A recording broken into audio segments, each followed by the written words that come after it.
30 টাকার দিয়ে দেখার পর আপনার মনে হবে এটা 30 টাকা না আরো বেশি টাকা দেওয়া উচিত, এতটুকু বলবো, আমি গ্যারান্টি দিয়ে বলতে পারছি। তো ব্ল্যাক মানি দেখুন বঙ্গতে। এটা তো দেশের ব্ল্যাক মানি নিয়ে তৈরি করছি ছবি গল্প, যেহেতু অডিয়েন্সটা এখনো দেখে নাই, আপনারা একটু স্পেশাল আগে দেখে ফেললেন। আমরা রিলিজের একটু আগে, সাধারণত প্রিমিয়ার কি হয় রিলিজের দিন হয়, কিন্তু আমরা একটু কিন্তু রিলিজের অনেকদিন আগে প্রিমিয়ারটা করলাম, এটা একটা সারপ্রাইজ। তো এই জন্য গল্প খুব একটা রিভিল করতে পারছি না। এতটুকু বলবো, হলে আমার নিজেরই দেখে মনে হচ্ছিল আসলে সিনেমাই দেখছি, মনে হচ্ছে যে এটা আসলে সিনেমা হলে দিলেই মনে ভালো হইতো।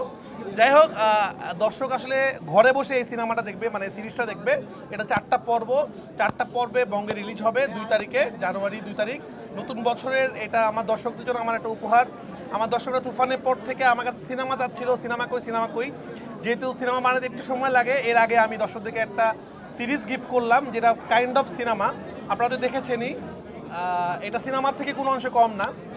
তো যে রেসপন্স দেখলাম অডিয়েন্সের, আই হোপ এটা সবার পছন্দ হবে এবং সবার ভালো লাগবে। আর দর্শকদেরকে বলবো, নতুন বছরে আপনারা মাত্র 30 টাকা দিয়ে দেখে ফেলুন ব্ল্যাক মানি।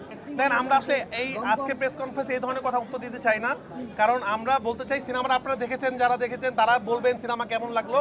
তা আমরা আসলে আমাদের যে বক্তব্যগুলো সিনেমাতে, কারণ এই ধরনের কথা বললে অনেক লম্বা হয়ে যাবে কথা। তো আমার মনে হয় আমি দর্শকদেরকে শুধু বলবো, ব্ল্যাক মানি দেখেন, আপনার পয়সা, আজকে সবাই হল থেকে বের হয়ে বলছিল পয়সা উসুল। তো আমি বলবো 30 টাকার দিয়ে দেখার পর আপনার মনে হবে এটা 30 টাকা না আরো বেশি টাকা দেওয়া উচিত, এতটুকু বলবো, আমি গ্যারান্টি দিয়ে বলতে পারছি। তো ব্ল্যাক মানি দেখুন বঙ্গতে।